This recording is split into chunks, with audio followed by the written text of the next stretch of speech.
जिसमें कि अपना जितना है सब्जेक्टिव ऑब्जेक्टिव सब रट रहा है ना, गाइड सब लिया था उस समय से काम कर रहा है ना, कि बस इसलिए टाइम बहुत कम है। अब आज 2 तारीख हो गया, फिर जहां एक शुरू ना होता है कि भागते चल जाता है। बहुत टेंशन की बात है, पता है तुमको। टाइम आपके पास बहुत कम है और आपको तैयारी करना ज्यादा है, तो कोशिश कीजिए कि नवंबर में हो जाए तो ठीक है, दिसंबर में दिक्कत हो जाएगा। तो देखो आज का टॉपिक विद्युत धारा, देखो गौर से। विद्युत धारा किसे कहते हैं, देखो गौर से। यार आवेश और धारा, देख बाबू, आवेश हमेशा याद रखना रेस्ट में होता है। आवेश कौन सी में होगा, रेस्ट में होता है। आवेश का मतलब होता है चार्ज। चार्ज हमेशा क्या चीज में होता है, रेस्ट में होता है। अगर चार्ज अगर रेस्ट में होता है तो वही चार्ज को गति करवा देता है, तो वही क्या बन जाता है, धारा बन जाता है। क्या कहलाता है, देखो अगर आज आवेश, आवेश का मतलब सब आदमी समझना चार्ज है। आवेश को हम लोग क्या बोलेंगे, चार्ज। हिंदी में आवेश, इंग्लिश में चार्ज। धारा को क्या बोलेंगे, करंट। क्या बोलेंगे, तो कोई पूछेगा कि चार्ज कौन चीज में होता है, तो क्या बोलिएगा, रेस्ट में होता है। अगर चार्ज आगे रेस्ट में नहीं रहता तो क्या हम लोग मोबाइल छू लेते, नहीं छू पाते। और वही आवेश को अगर आप दौड़ा देते हैं तो वही आपका क्या बन जाता है, करंट। करंट कभी देखा रुकते हुए, कभी रेस्ट में होगा। जो छूता है उस इंसान को वो रेस्ट कर देता है, वरना वो अपने कभी रेस्ट नहीं होता है। धारा को कभी रेस्ट में नहीं देख सकता है, क्योंकि अगर एक बार अगर इस वायर से अगर कोई वायर से अगर करंट पास हो रहा है तो इसका मतलब ये नहीं कि उसको कह देंगे करंट को यहां पर रुक जाओ। क्या रुक जाएगा, नहीं रुकेगा। इसीलिए धारा कभी रुकता नहीं है, वो करंट बन गया। तो आवेश की प्रवाह की दर को हम लोग क्या बोलेंगे, धारा। आवेश की प्रवाह की दर को, यानी किसी भी वायर में अगर आवेश की प्रवाह हो रहा है यानी आवेश की गति हो रहा है तो उसको हम लोग क्या बोलेंगे। तो यहां वही बात है, तो कोई आदमी तुमसे पूछेगा कि बाबा रे आवेश यानी चार्ज कौन चीज में रहता है, तो क्या बोलिएगा, रेस्ट में होता है। आवेश कौन चीज में होगा, लेकिन वही अगर धारा की बात करेंगे तो धारा कौन चीज में होगा, मोशन में होता है। धारा कौन चीज में रहता है, मोशन में रहता है। करंट कभी रेस्ट में नहीं रहता है। करंट अगर रेस्ट में रहता तो आज तुम बटन बंद किए रहे फिर भी करंट मारता रहता है, आर्थिन मारता है कि नहीं मारता है। इसीलिए धारा कभी यानी करंट कभी रेस्ट में नहीं होता है, हमेशा वो कौन सी में रहता है, गति में रहता है, मोशन में रहता है। तब विद्युत धारा किसे कहते हैं, तो तारों से आवेश की प्रवाह की दर को हम लोग क्या बोलेंगे, विद्युत धारा कहते हैं। किसी भी वायर से अगर आवेश का प्रवाह हो रहा है उसी को हम लोग क्या बोलेंगे, विद्युत धारा बोलेंगे। ये तार है, इसमें करंट को फ्लो करवा देना वही क्या कहलाएगा, विद्युत धारा। विद्युत यानी इलेक्ट्रिक, प्रवाह यानी धारा बह रहा है, उसी को हम लोग कहेंगे धारा। आवेश की बात की करेंगे तो आवेश कितने प्रकार के हैं, 2 प्रकार के। एक हो सर धन आवेश यानी पॉजिटिव, एक होता है ऋण आवेश जिसको हम लोग बोलते हैं नेगेटिव। अब यही पूछ देगा कि पॉजिटिव और नेगेटिव का नाम देने वाले का क्या नाम था, तो याद रखना बेंजामिन फ्रैंकलिन।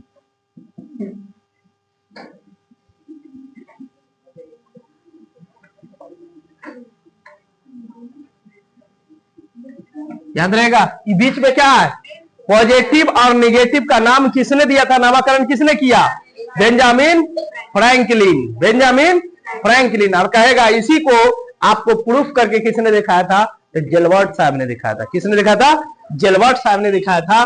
तो याद रखना कि आवेश कितने प्रकार के हैं, आवेश 2 प्रकार के होते हैं। आवेश मतलब देखो अभी तक प्रेजेंट में अभी 2 प्रकार के हैं, एगो पॉजिटिव है या तो एगो निगेटिव। चार्ज कितने प्रकार के, 2, पॉजिटिव या तो निगेटिव। आने वाला वक्त देखा जाए, लेकिन अब तो हमको भी नहीं लग रहा कि आने वाला रहेगा कोई दूसरा चार्ज।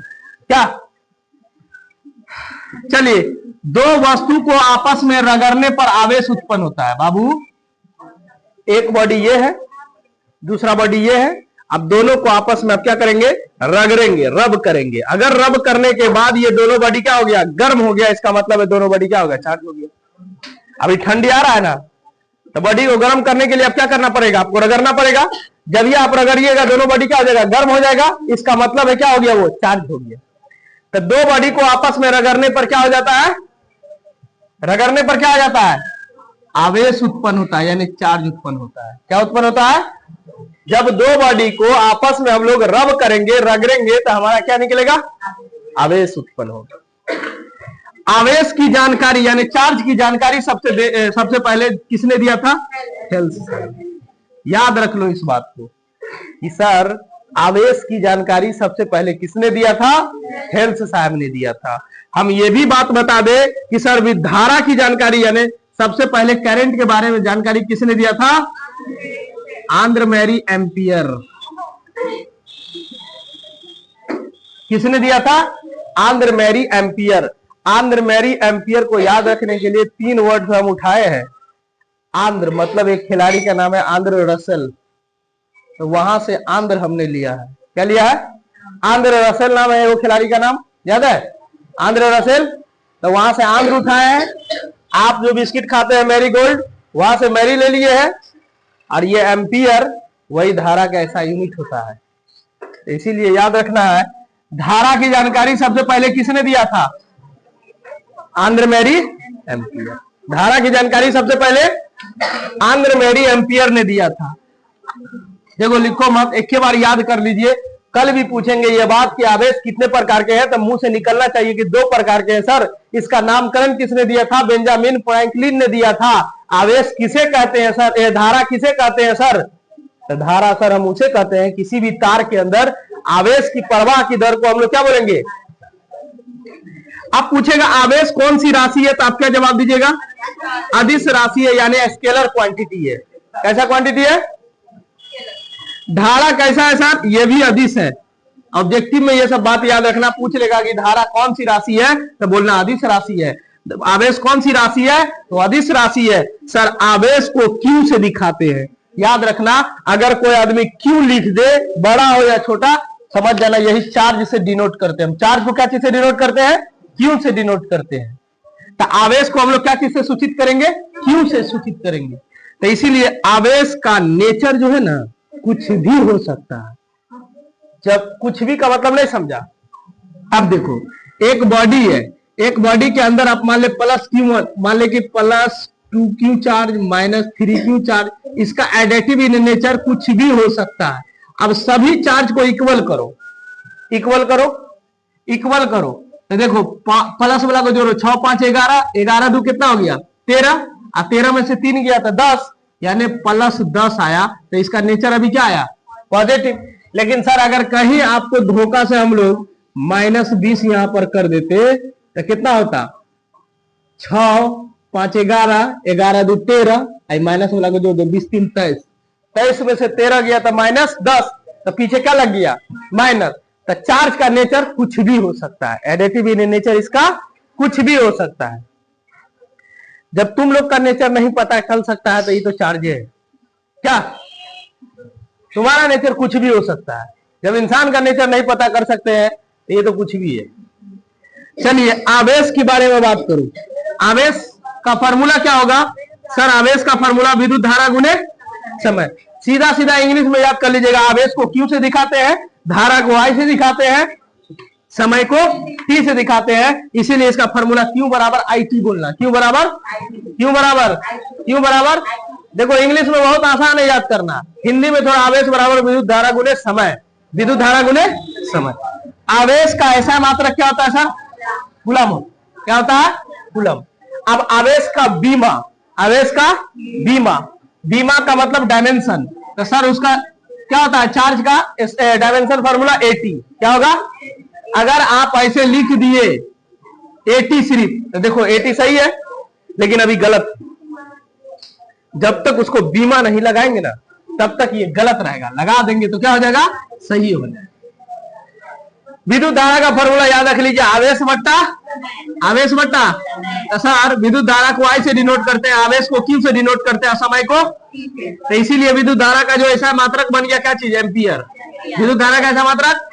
तभी देखो विद्युत धारा का बीमा अगर पूछेंगे तो बोलो चार्ज का ऐसा डायमेंशन फॉर्मूला 80 और टाइम का टी होता है, टी से टी कैंसिल। और तो आवेश का बीमा पूछेंगे तो ए टी, विद्युत धारा का बीमा पूछेंगे तो ए। तो दिक्कत। परमाणु के 3 मौलिक कण है बाबू रे, इलेक्ट्रॉन, प्रोटॉन, न्यूट्रॉन। याद रखना है कि परमाणु के 3 मौलिक कण कौन सब है? तो इलेक्ट्रॉन है, प्रोटॉन है, न्यूट्रॉन है। परमाणु के 3 मौलिक कण इलेक्ट्रॉन, प्रोटॉन, न्यूट्रॉन।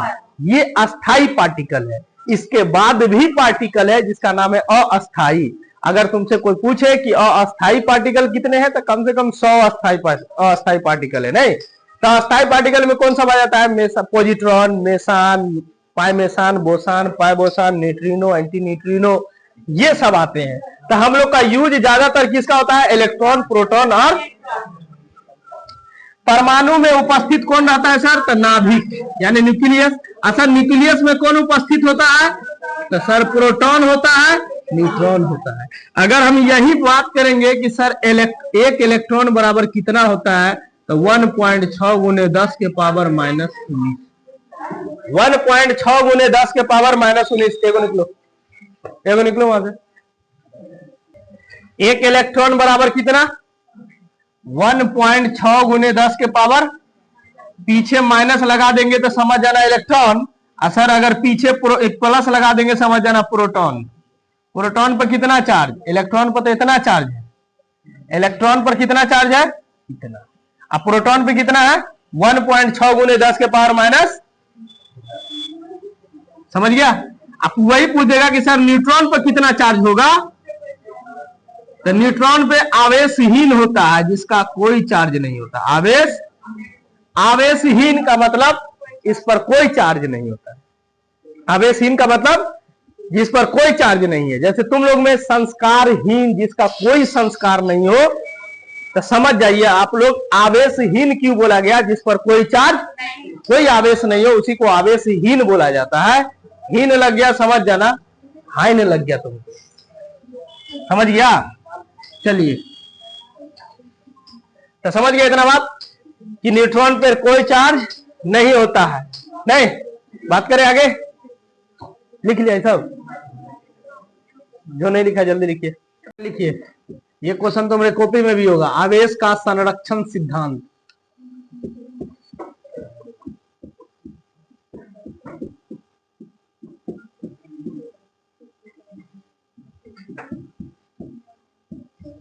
चार्ज को नहीं तो हम लोग उत्पन्न कर सकते हैं और नहीं नष्ट कर सकते हैं।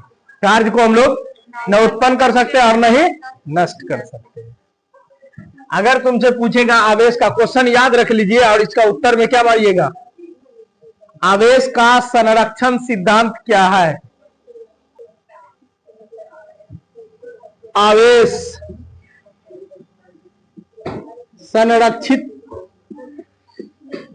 रहता है, मतलब सर चार्ज को नहीं हम नष्ट कर सकते हैं और नहीं उत्पन्न कर सकते। चार्ज को एक बॉडी से दूसरे बॉडी में ट्रांसफर कर सकते हैं। समझ गया ना? नहीं हम उसको क्या कर सकते हैं? क्रिएट कर सकते हैं, नहीं डिस्ट्रॉय कर सकते हैं। सिर्फ एक बॉडी से दूसरे बॉडी में क्या कर सकते हैं? ट्रांसफर कर सकते हैं। संरक्षित रहता है यानी आवेश को हम लोग क्या करते हैं? चार्ज को स्टोर करते हैं। मोबाइल में स्टोर होता है तभी ना मोबाइल चल रहा है। कैपेसिटर में चार्ज स्टोर होगा तब ना पंखा नचता है कि नहीं? बिना कैपेसिटर का पंखा नचा दे नहीं चलेगा। तो आवेश संरक्षित रहता है। इसे न तो क्या कह सकता है? उत्पन्न किया जा सकता है, न तो उत्पन्न किया जाता है और न ही नष्ट किया जाता है। नहीं नष्ट किया जाता है। कोई दिक्कत? बस इतने बात तुमको लिखना है इसमें। आगे से याद रख लो, चार्ज को नहीं उत्पन्न कर सकते हैं, नहीं नष्ट कर सकते हैं। चार्ज एक बॉडी से दूसरे बॉडी में ट्रांसफर हो सकता है, यानी कि केवल ये स्थानांतरण हो सकता है। केवल इसका क्या होता है? स्थानांतरण होता है।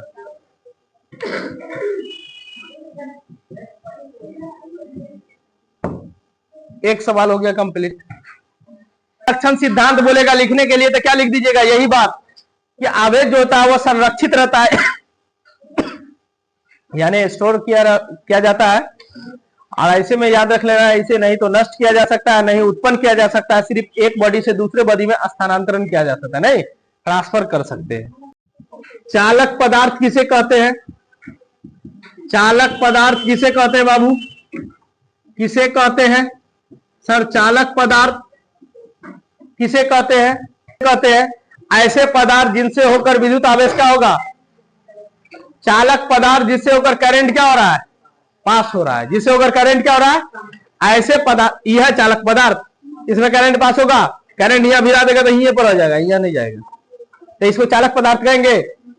हाँ, तो जिस पदार्थ से होकर करंट को पास करवा देता है उसी को हम लोग क्या बोलेंगे, चालक।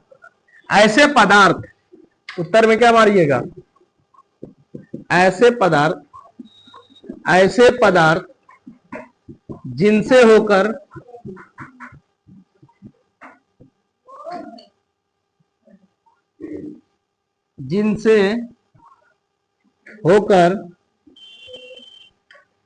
विद्युत आवेश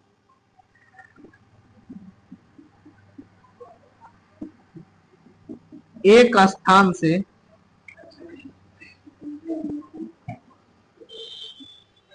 दूसरे स्थान, एक स्थान से कहा, दूसरे स्थान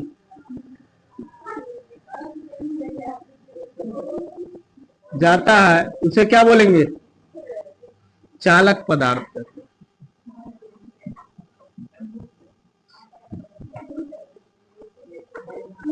अरे नाम से प्रसिद्ध है कि चालक पदार्थ किसे कहते हैं, जिस पदार्थ से होकर क्या होगा, विद्युत आवेश जाएगा, उसे हम लोग क्या बोलेंगे, चालक पदार्थ। जैसे में जैसे बोलना, लोहा,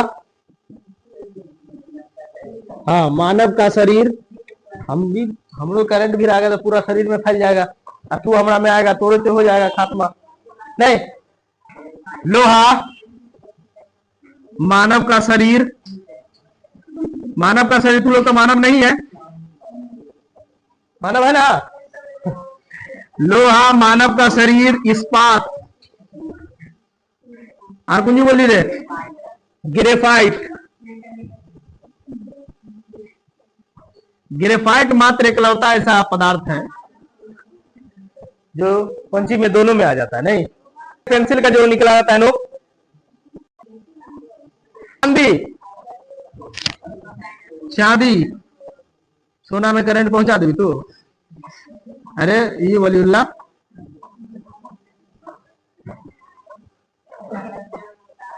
हो गया, आधी मार दीजिएगा, इतना लिख देगी तो बहुत हो जाएगा।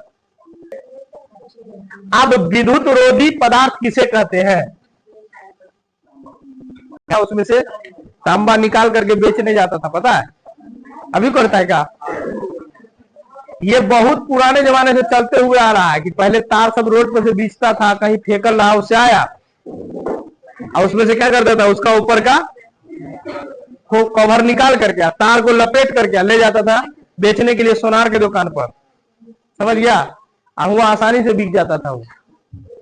ये बहुत जमाने से, हम लोग भी देखे हैं, हम लोग भी किए हैं ऐसा।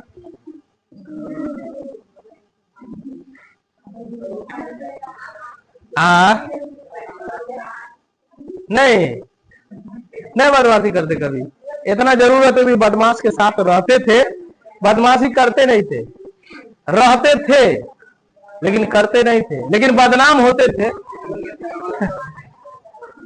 विद्युत रोधी पदार्थ किसे कहते हैं, विद्युत रोधी,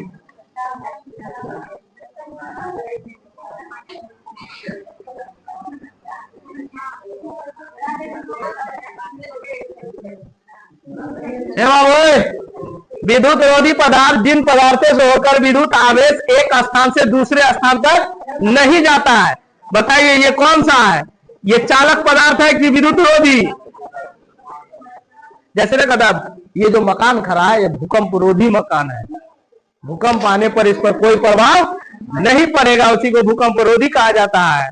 लेकिन यहाँ पर विद्युत रोधी कहा गया है, क्या इसमें विद्युत रोधी में करंट पास करेगा, उत्तर में क्या लिखेगा, एकदम, अरे अपने से तुम याद काहे करेगा यार, अपने से बना लो। जिन पदार्थों से होकर विद्युत आवेश एक स्थान से दूसरे स्थान तक नहीं जाता है उसी को हम लोग क्या बोलेंगे, विद्युत रोधी, क्या बोलेंगे। आज जैसे में कुंजी मारवी, टेबल, कुर्सी, और बोल खटिया, पलंग, मुसारी, सब आ जाएगा। कहीं कहीं खटिया पर तुमको वाला पर भी बैठा देगा, लोहा वाला पर सुता देगा, बस नीचे से तार। विद्युत रोधी वैसे पदार्थ जिनसे होकर विद्युत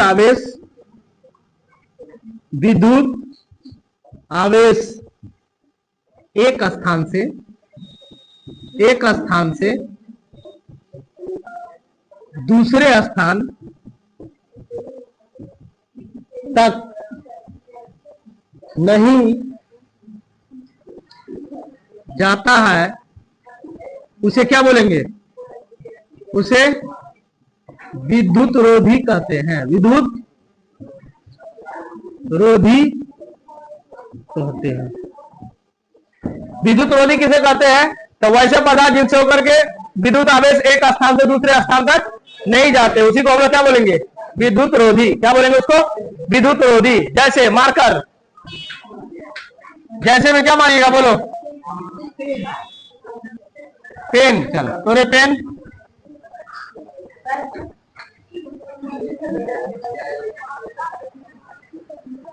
लकड़ी, टेबल कुर्सी,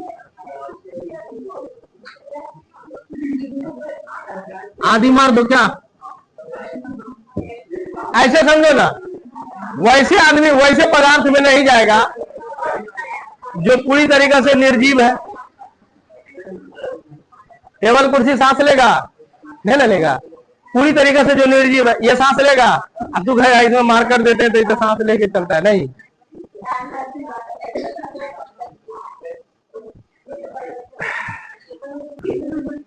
रबर, और कुछ बोलिए कट्टर। कट्टर, रबर। समझ गए? आप एग्जाम हॉल में ये समझना कि एक भी क्वेश्चन छूट के नहीं आना चाहिए। समझ गया? कैसे लिखेगा, क्या लिखेगा, खाली मैथ तुम लोग संभाल लिया ना, तो हम नहीं चाहते कि ये साइंस तुम लोग से नहीं समझेगा। 1 मिनट में समझ जाएगा। सिर्फ जो बोलेंगे वही करना है तुमको, हुआ एक्स्ट्रा कुछ नहीं। 10 से 20 सवाल आप याद करके रखिए, जितना बोलेंगे उतने करके आना है, एक्स्ट्रा कुछ नहीं। अंतिम क्लास बहुत भयानक क्लास होगा मेरा, बस उसी दिन तुमको पता चल जाएगा रिजल्ट हमको आने वाला है या नहीं। जब इतना गोबर को पास करवा सकते हैं, कनी मनी तुम लोग के पास तो दिमागो है क्या? थोड़ा वही ना कर है, थोड़ा सा है वो है।